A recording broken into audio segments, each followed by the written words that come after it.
He couldn't.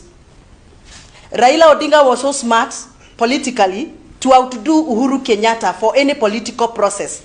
So Uhuru realized that he cannot do it alone. He had to go and look for Raila Odinga. Uhuru Kenyatta lied to us and told us that whatever they have agreed with Raila Odinga has got nothing to do with 2022 presidential elections. He kept telling us that. When I was supporting him, you remember I was supporting Uhuru Kenyatta. He told us that many times, that they have discussed maneno ya umoja wa Kenya, maneno ya political development and economic development, lakini hawakuongea maneno ya 2022 presidential elections. He kept telling us that. But that is not what we are seeing. So we actually can conclude he actually lied to us. Because now we can see all his right-hand men and left-hand men are all supporting Raila Odinga. We have seen the Mount Kenya Foundation. They are now bragging how they are going to make Raila a president against our wish and our will. So what Alice Wahome said is true. Uhuru Kenyatta is looking for continuity, but he has no way of getting it, and therefore he's trying to parade Raila Odinga to provide that continuity. We are retrogressing into the dark corners of Moi era when we have proposals like the ones I'm discussing today of allowing a registrar of political parties become imperial.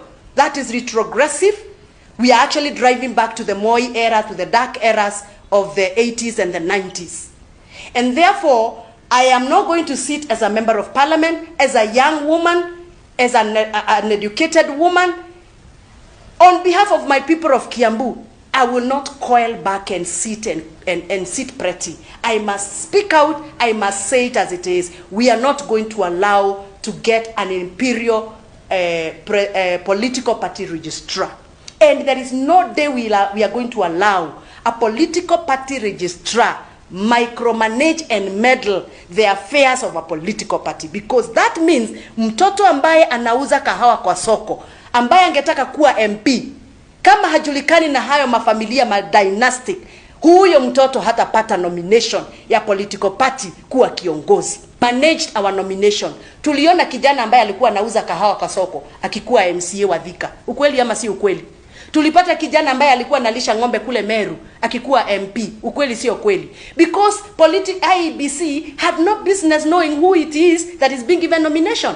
But if you allow an individual, a registrar of political party, to call shots and say, so and so is going to be nominated as a governor, so and so is going to be nominated as a woman rep, let me tell you, watoto wa wanyonge na maskini, anybody who has had a voice against the government and the system will not get nominated.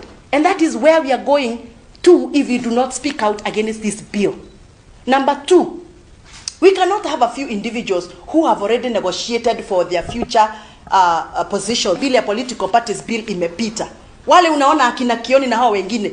Hao ni watu tayari wamekaa chini na Raila Odinga, wamenegotiate ya kwamba wanajua kwao na Nyandarua hawezi chaguliwa na chama ya Raila. They have already negotiated for positions. So that if Raila is going to be elected, they are going to be given certain positions.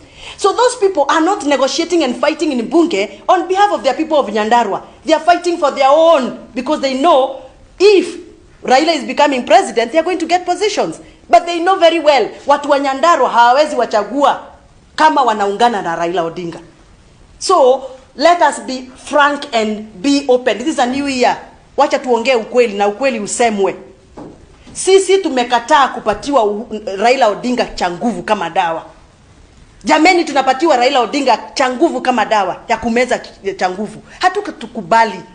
Uhuru Kenyatta should retire very honorably, like a gentleman. Stop pushing Raila Odinga to us. Just retire. Come home. Sit with us there. Discuss with them. Have your peace. Wachana na hao Raila Odinga na William Ruto na hao wengine wapambane. Yule mwanaume kuliko yule mwingine apate kiti tumuite president. Lakini Uhuru Kenyatta should honorably retire calmly like a gentleman, and he should be mum on matters of elections. I called you here, members of the press, because I've realized that our Kenyans don't understand why we are fighting in parliament. By the way, they don't understand. Yesterday, I spent a whole day with my wazes in my home area in Githunguri.